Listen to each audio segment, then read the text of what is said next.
하나님의 거룩한 일꾼으로 아버지 큰 기쁨과 이제 행복한 마음으로 주님을 섬기며 주님의 나라를 위해서 일할 수 있는 천국의 귀한 일꾼 되도록 축복해 주옵소서. 그의 가족들을 축복해 주시되 아버지 하나님 이제 부모님과 또 두 오빠들을 축복하시고 날마다 은혜 가운데 인도해 주옵소서. 이 시간도 생명의 말씀으로 우리 모두를 축복해 주시고 또 온라인으로 예배하는 성도들도 같은 하나님의 은혜를 힘입도록 축복해 주옵소서. 예수님의 귀하신 이름으로 기도하옵나이다. 아멘.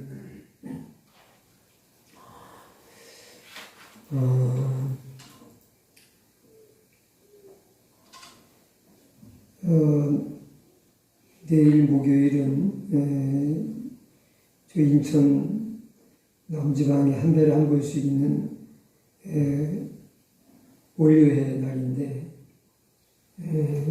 제가 시방에 한 30여 분 정도 모이는 그 모임에서 예배의 말씀을 전하게 됐습니다. 위에서 기도해 주시면 감사하겠습니다. 우리 하나님 말씀 룻기서 1장 19절로 22절 말씀 보겠습니다.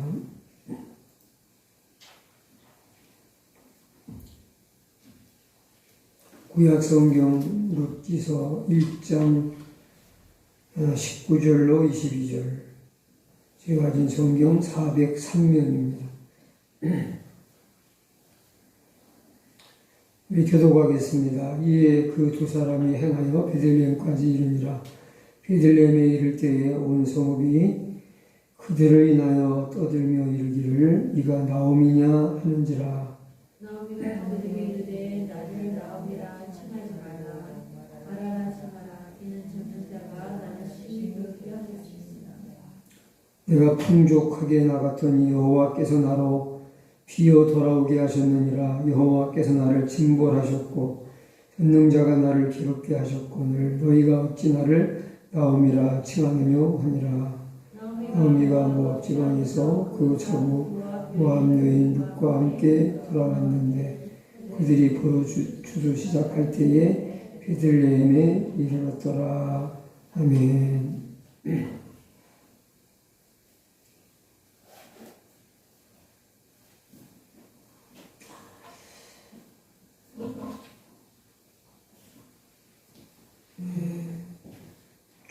추수를 시작할 때에 돌아오게 하셨다. 이런 제목으로 하나님 말씀을 잠시 전하겠습니다. 오늘 본문에는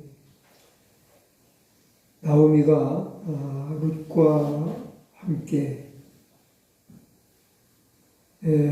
하나님께로부터 받은 징계의 상처를 안고 초라한 모습 그리고 처량한 모습으로 고향 땅 베들레헴으로 돌아온 장면이 그려져 있습니다. 긍휼과 자비의 하나님께서는 불신앙으로 약속의 땅을 떠나서 징계를 받고 망해서 돌아오는 실패자인 나오미와 또 이방 사람인 룻을 약속의 땅으로 돌아오게 하셔서 하나님의 구속의 역사에 귀하게 쓰임을 받는 그런 놀라운 일을 이제 준비하고 계시는 것입니다.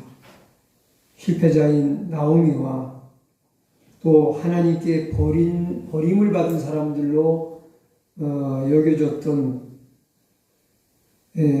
이방 사람 룻을 통해서 하나님께서 큰 구원의 역사를 이루어 가신다는 것은 여러분들 놀라운 일 아니겠습니까? 여러분 참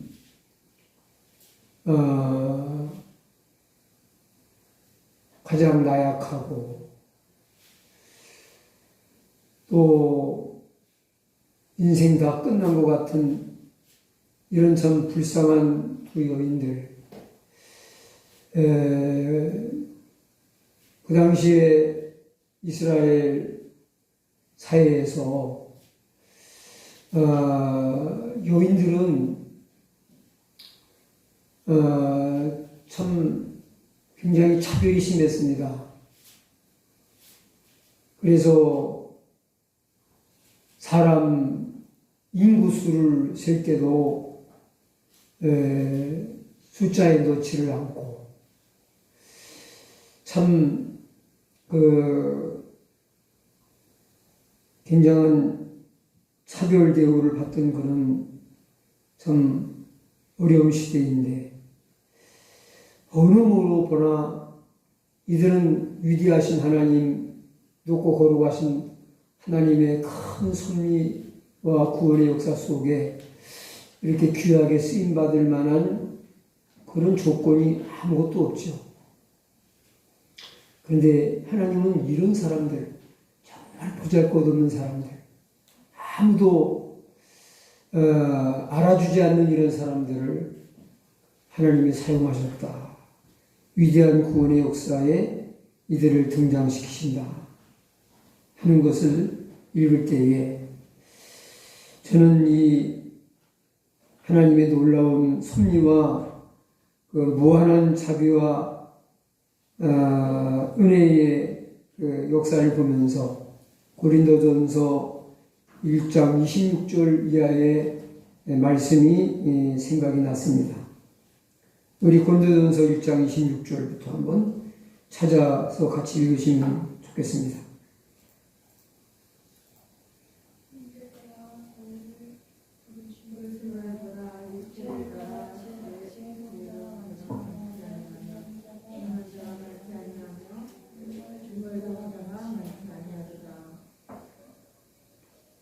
계속 읽으세요.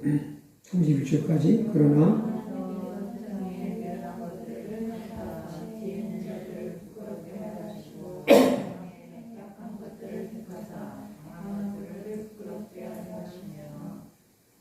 하나님께서 세상에 천한 것들과 표시받는 것들과 없는 것들을 택하사 배려하시나니 이는 아무 육체도 하나님 앞에서 자랑하지 못하게 하려 하시니라.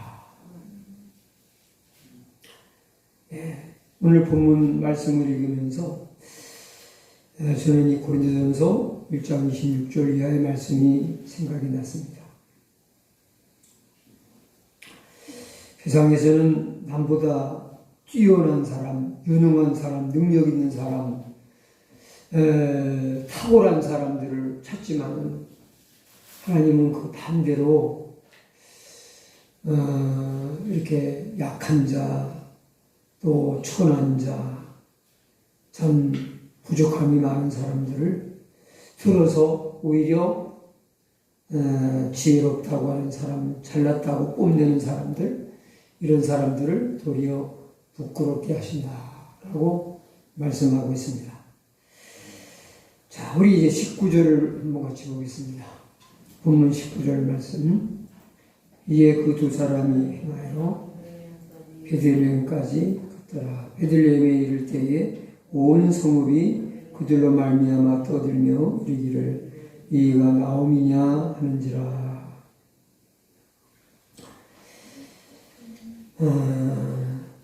베들레헴에서 유력한 가문의 사람이었던 엘리멜렉의 가족이 약속의 땅 베들레헴을 떠나 모압 땅으로 이사를 간다고 했을 때 아마 이 베들레헴 사람들에게 큰 화제거리가 됐을 겁니다.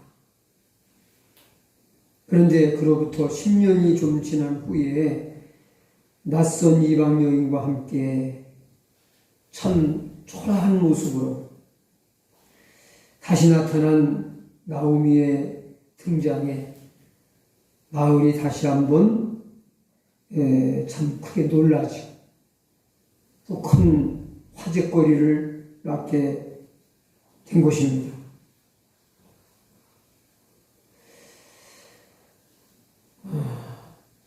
참 다 망해서 어찌 보면은 거지 행색을 하고 남루한 옷차림에 초라하고 참 식기 없는 그런 슬픔이 가득한 모습으로 돌아온 나오미. 돌아오는 나오미도 참 그리던 고향에 돌아왔지만 뭐랄까요, 참 면목이 없고 마을 사람들을 볼 그런 면목이 없고 또 그렇게 불쌍하고 처량한 모습으로 돌아오게 된 나오미를 보는 마을 사람들도 참 마음이 많이 안타깝고 아팠을 것입니다. 그런데 베들레헴 사람들은 참 서글픈 실패자의 모습으로, 초라한 실패자의 모습으로 이방 여인 룻과 함께 돌아온 나오미를 어떻게 대하는 것 같습니까? 처음에는 동네가 떠들썩하고 나오미를 보는 사람들마다 그 좋지 않고 초라한 모습에 놀라면서 단계 룻기서 마지막까지 쭉 내용을 우리가 대강 알지 않습니까? 근데 이 두 사람들은 아무것도 없이 망해서 왔어요. 근데 그 당시에는 여성들이 경제 활동을 해서 수입을 얻을 수 있는 게 거의 없어요. 주로 남성들을 의존해서 여성들과 아이들이 살아가는 겁니다. 노동력이 없는, 세상을 살아갈 생활 대책이 없는 이런 가난한 여인들이 둘이 왔어요. 그러면은 도와줘야 돼요. 마을 사람들이 덕을 볼 수 있는 사람들이에요. 도와줘서 자기들에게 피를 끼친 사람들이에요. 네? 마을 사람들에게 피를 끼친 사람이 나타난 거예요. 그럼에도 전체의 이 19절 말씀만 봐가지고 그냥 나오미와 룻을 보고 좀 놀라워하고 참 온 마을이 참 떠들썩하고 하는 그런 분위기, 놀라워하는 분위기, 또 그런 분위기로만 읽혀지지만은 전체적인 내용을 볼 때에 이 베들레헴 사람들은 이 두 여인을 차갑게 대하지 아니하고 따뜻하게 환대하고 받아주고 환대하는 마음으로 품어 주었다는 사실을 알 수가 있습니다. 어찌 보면 나오미는 신앙적으로나 민족적으로 배신자라고 할 수가 있어요. 그리고 룻은 유대인들이 상종하기를 꺼려하고 또 그렇게 해서는 안 된다고 여기는 이방 사람 아닙니까? 그러니까 어느 모로 보나 두 여인은 다 반갑지 않은 사람들이 사람의 실리를 따져 자기 중심으로 생각한다면은 마을에 도움이 안 될 사람.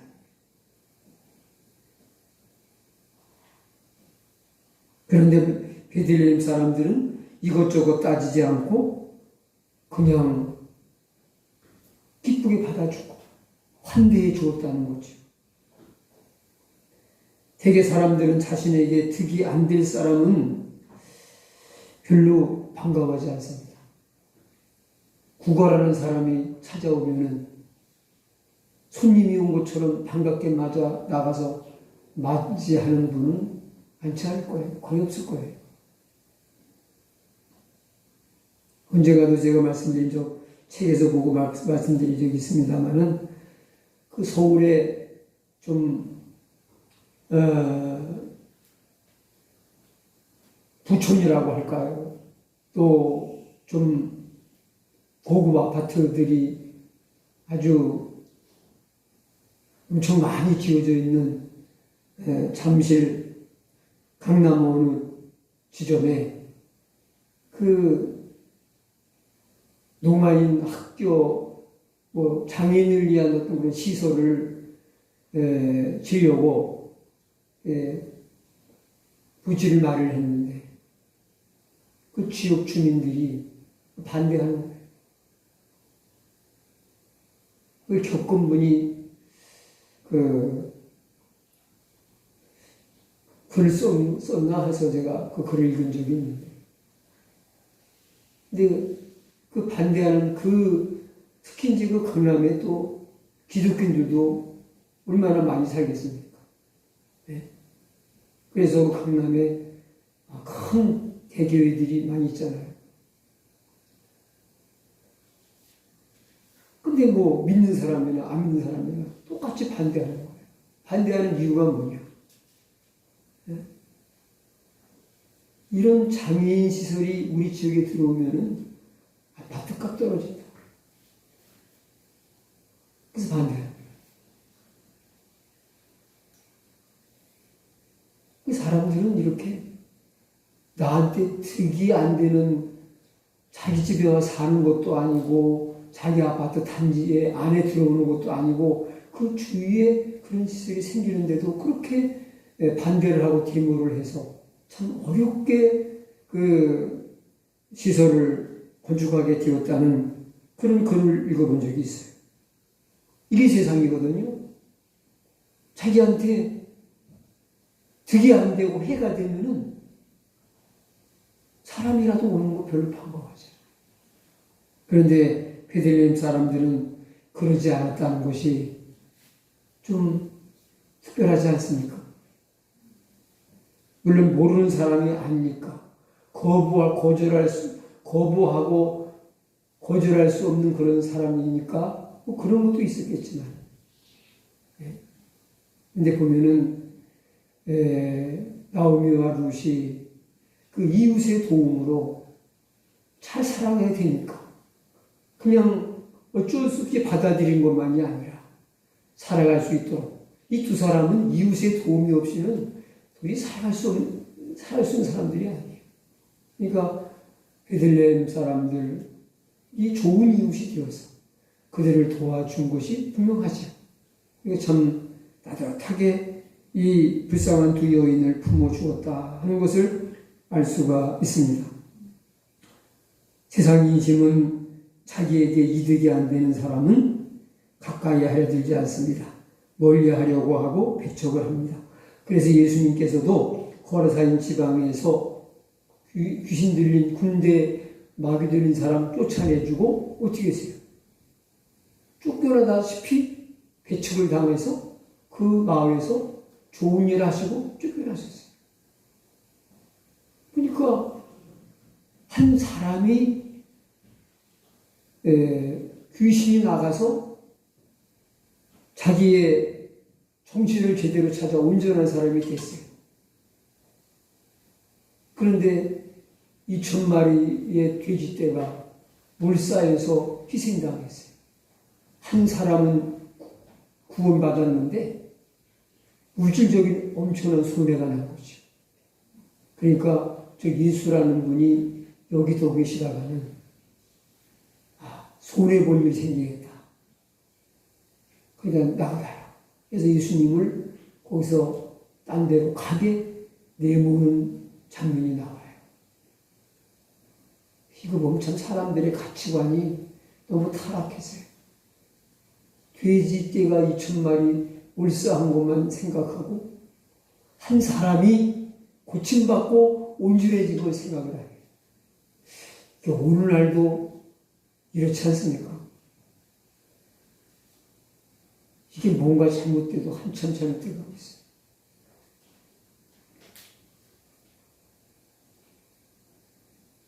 사람의 생명을 너무 귀하게 여기잖아요. 그 애완견을 참 생명 있는 동물이니까 사랑하는 것은 이렇게 잘 귀여워하고 키우는 것까지는 이해를 하겠는데, 근데 저는 그런 생각이 들어요. 너무 개를 애지중지하는 사람은 사람보다 개를 더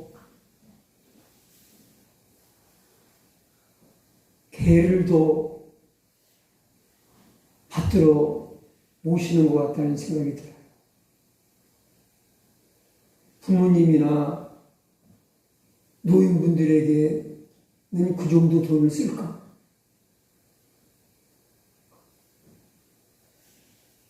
어떤 사람이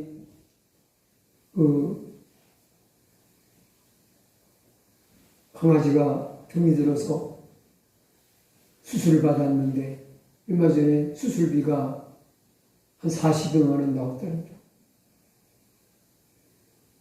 그럼 걔는 동물병원에서 의료보험이 안 되니까 액면 다 들어갔으니까 수술 같은 거 하면은 몇십만 원 나오는 거는 보통 거야.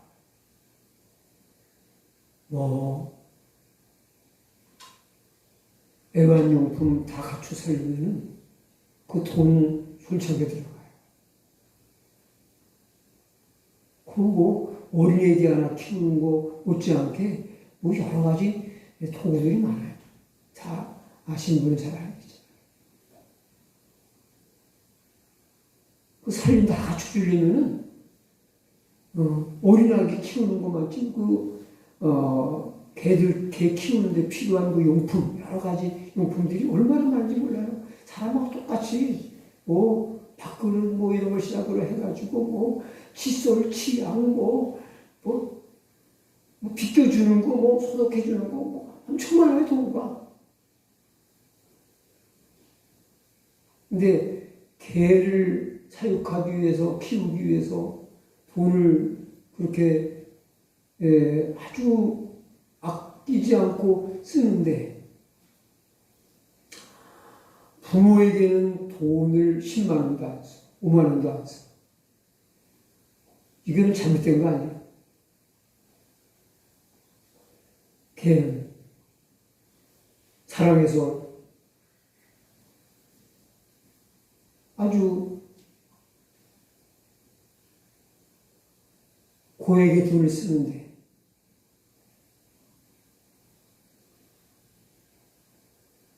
어머니나 아버지, 연세 많으신 어머니나 아버지, 할머니, 할아버지, 이런 분들에게 용돈 한번 제대로 드리네요. 이거는 뭔가 잘못됐어요.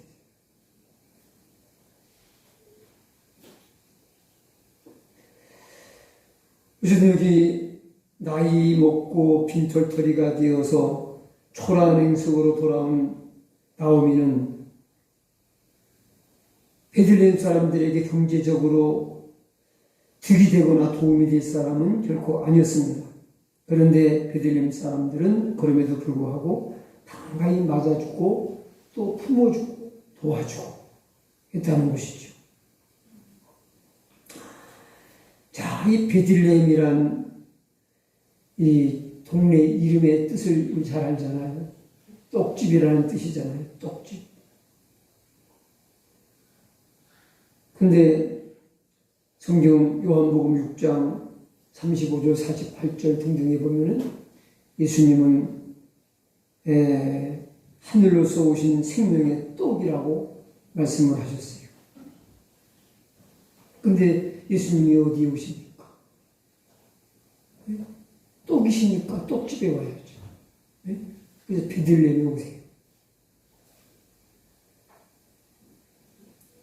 베들레헴은 생명의 떡이시고 메시아이신 예수님이 오실 장소였고 오실 집이었던 거죠.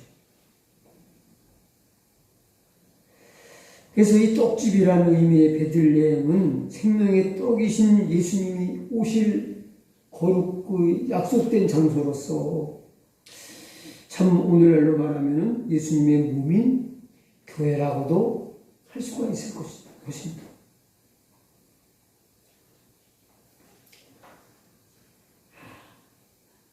예수님은 베들레헴 사람들처럼 인생의 실패자들과 소외당하는 사람들, 죄인들, 그리고 이방인까지 주님 앞에 나오는 사람들을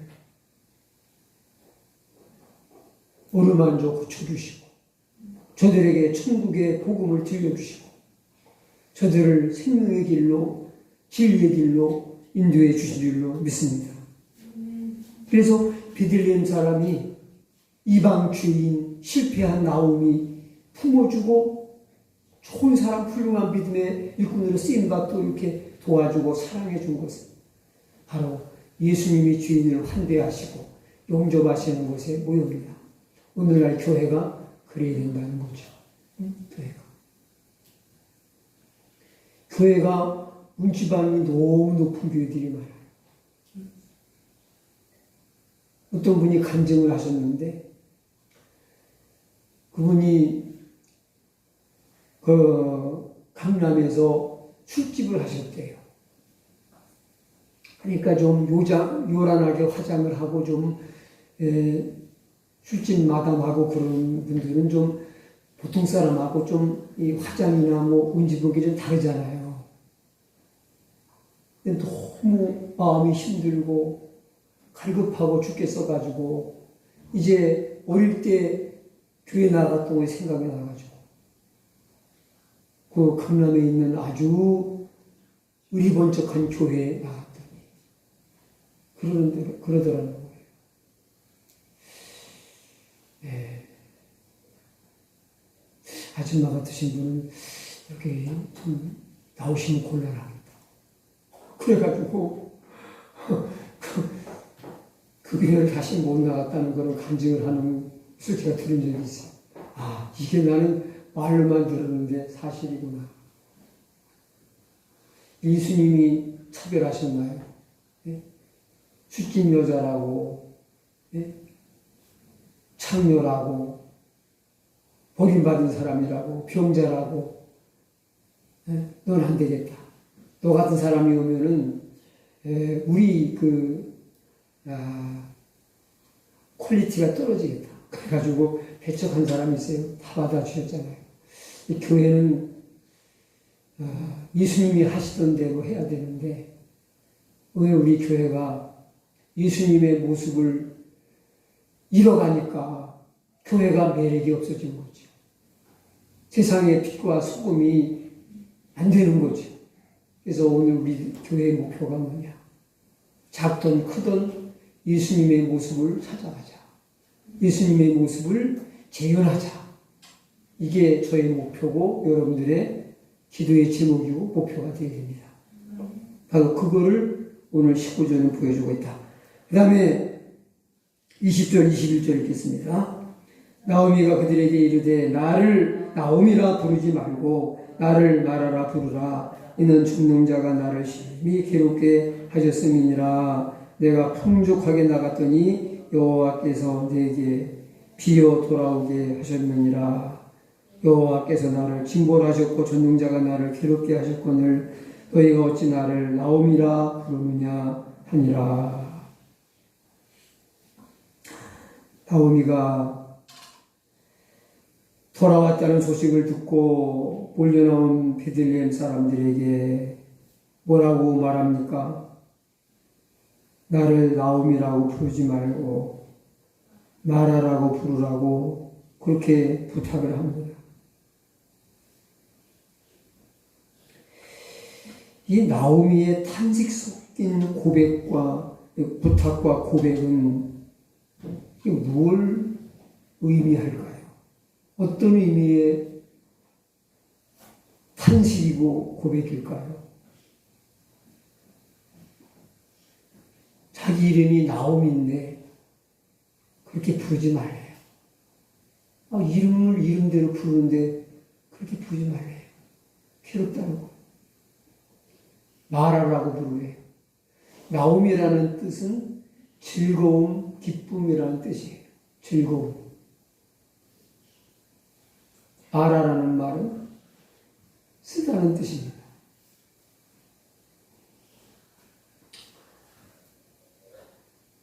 자, 지금 이름이 좋잖아요. 나오미, 즐거움, 기쁨, 희락. 근데 지금 즐거운 여인이 아니에요. 이름에 어울리지 않는 인생이 됐어요. 그렇죠? 기쁨이라는 의미, 희락이라는 의미의 이름을 가진 나오미가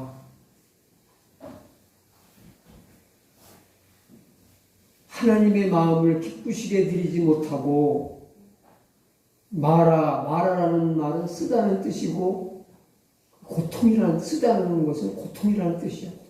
고난. 하나님의 마음에 고통을 드렸어요. 아픔을 드렸어요. 기쁨을 드리지 못하고.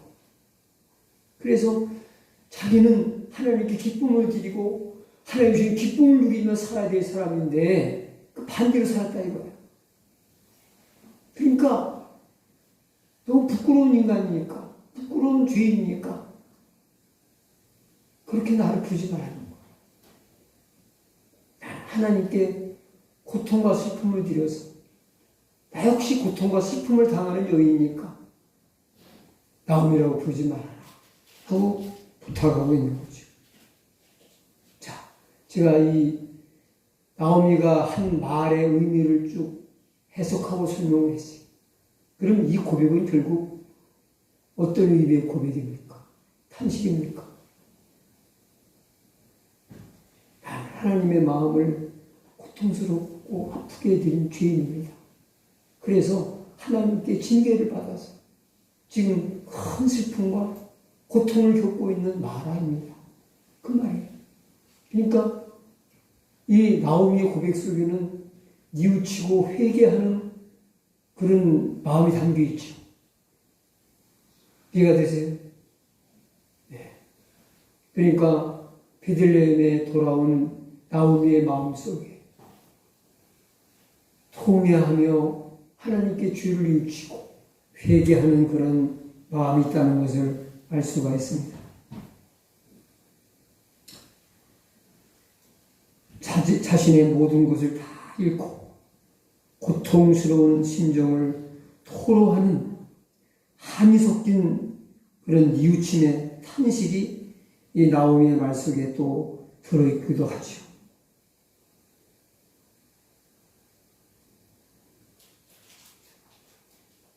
풍족해서 나갔던 그가 이제 하나님을 멀리 떠나 이방 땅으로 가서 하나님이 기업으로 주신 복된 땅을 떠나서 10여 년 동안 사는 동안에 남편 잃고 두 아들 다 잃고 풍족했던 가산도 다 잃어버리고 빈털터리가 돼서 돌아왔어요. 21절 3간절의 말씀 다 같이 읽겠습니다. 내가 풍족하게 나갔더니 여호와께서 내게 비어 돌아오게 하셨느니라. 예, 우리 끝까지 보시면 이 말씀을 읽으면은 여러분 무슨 생각이 납니까? 생각나는 그런 성경 말씀 없습니까? 또 깨달아지는 교훈이 없습니까? 예? 아, 그래요. 우리 권사님이 아주 정확하게 말씀을 하셨는데 그렇습니다. 탕자가 아버지께 재산을 분배받아서 돈이 도둑하고 풍족하니까 아버지를 멀리 떠나갔어요. 근데 다 털어먹고 빈털터리가 되니까 누가 돌아오라고도 안 했는데, 물론 아버지는 돌아왔으면 하고 기다렸죠. 근데 누가 돌아오라고 뭐 기별을 보낸 것도 아닌데 집안으로 그냥 돌아왔죠. 예? 지금 나오미도 그래요. 예? 이 집안이 이 나오미의 집안이 아주 가문이 베들레헴에서는 알아주는 집안이었다고 이렇게 주석가들은 말하고 있어요. 그래서 있는 거 다 재산 정리해가지고 풍족하게 돈 많이 가지고 나갔다. 지금으로 말하면. 근데 그거 다 털어먹고, 응? 상자처럼 돌아오는 거예요. 우리 여기서 무슨 교훈을 받아야 됩니까? 예? 사람은 풍족하면은 하나님을 가까이 안 해요. 가까이 안 해요. 지금 살기가 힘드네, 팍팍하네, 그러지만은 그래도 풍족하니까 신앙생활을 잘 하는 거예요. 유럽의 영국이나 독일 같은 나라, 그 외에 유럽의 주요 국가들이 참 우리보다 먼저 복음을 받고 이 기독교 신앙을 가진 사람들이 많았던 나라들이, 근데 잘 사니까. 미국도 청교도들이 들어가서 청교도의 신앙 위에 세워진 미국이라는 나라가 점점 잘 살고 또 점점 더 잘 살아지니까 신앙생활 제대로 하게.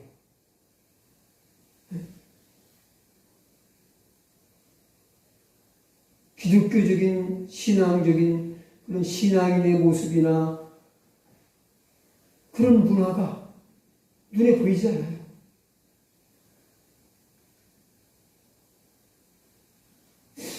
이게 기독교인이 많은 나라가 맞나 싶어요. 미국 갔을 때에 딸이 어서 뉴스를 봤나 봐요. 근데 어느 유명 대학인지 어디 어떤 단체인지의 풋볼 팀이 미식 축구 경기 감독인가 하는 그 사람이 경기 우승을 하고 기도를 했나 봐요. 그랬더니 그거를 문제를 삼아가지고 막 이유를 다니까 막 쫓겨나게 생겼다는 그런 뉴스가 났다고 나한테 얘기를 하더라고요. 그러니까 자기 신앙 표현도 못하는 거예요. 감사해서 감사 기도를 했다고 쫓겨나게 생겼다는. 그러니까 그게 기독교를 배척하는 나라지 어떻게 기독교 국가라고 할 수 있니? 네? 성경 가르치지 못하게 하고 어느 때부턴가 미션스쿨 같은 이제 기독교 신앙을 전하는 그런 학교에서도 주기도문 같은 것도 못하게 하고 성경도 못 가지고 이런 게 점점 확산되어 가고 있는 이런 얘기를 제가 들은 적이 있습니다. 왜 그래요?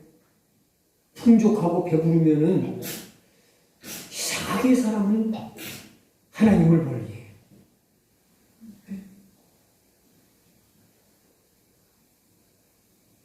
간절한 기도가 사라져요. 하나님을 찾지 않아요. 꼭 어린아이 같아요. 어린아이가 배부르고 뭔가 재밌고 좋기만 하면요 엄마 잘 안 찾아요. 그런데 그러니까 아쉬워야 찾아요. 배가 고프든지 어디가 아프든지 아쉬워야 찾지. 아쉬운 게 없으면 애들이 엄마 잘 안 찾아요. 너무 뭐가 재밌게 놀아. 너무 즐거워. 그럼 불러도 못 들은 척하고 그냥 놀이에 빠져 있어요. 그거 같아요.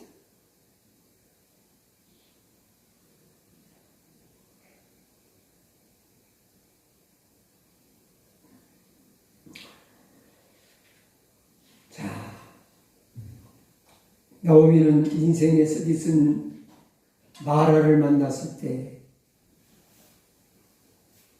그것을 잘 극복해서 이제 다시 신앙으로 자기 가문의 꽃을 피워내게 되는 거죠. 룻과 더불어서.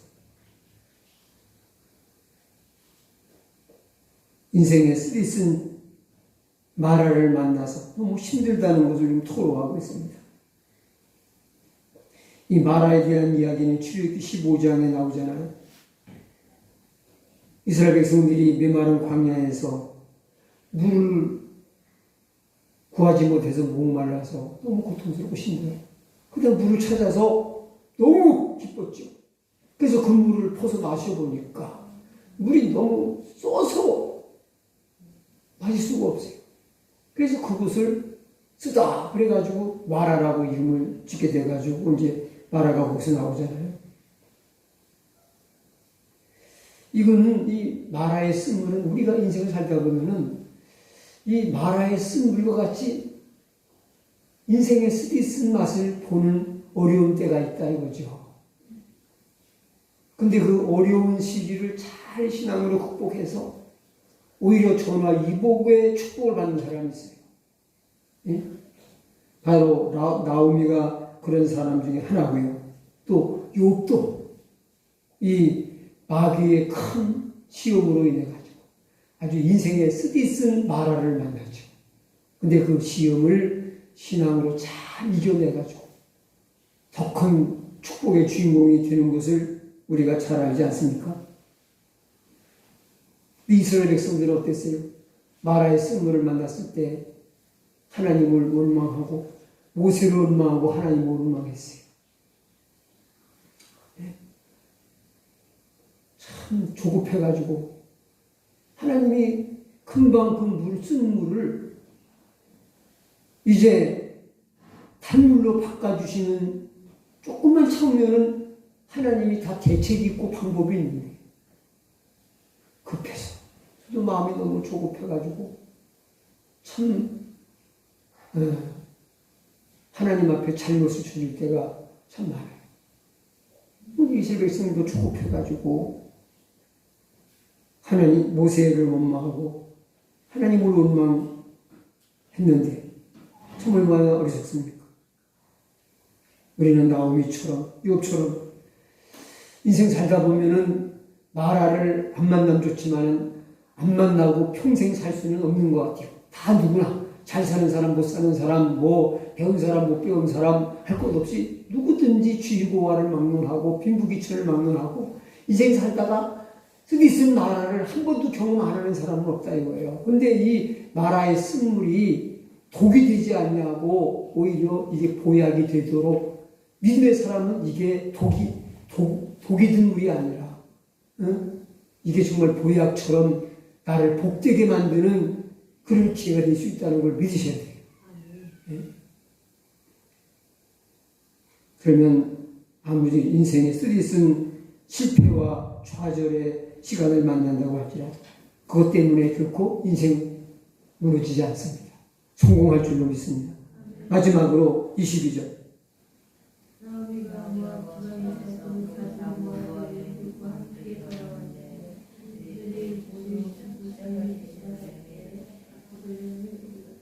예. 22절 말씀을 통해서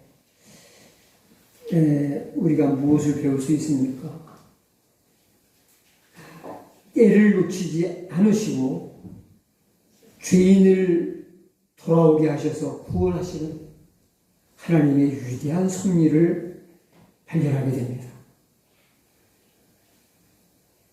나오미가 룻과 함께 고향 베들레헴으로 돌아온 때는 언제였습니까? 네, 추수를 시작할 때에 왔어요. 좋은 때 온 거예요. 아니 가난한 사람이 풍성할 때 와야지 얻어먹을 게 있지. 다 양식 떨어질 때 오면 얻어먹을 게 있어요. 그러니까 아주 때를 잘 맞춰온 거죠. 이게 뭐예요? 이렇게 때를 잘 맞춰오게 하신 게 사람의 의지만 가지고 안 되는 거죠. 하나님의 은혜 주심이 있었기 때문이라는 거죠. 하나님의 인도하심이 있었기 때문이라는 거죠. 예?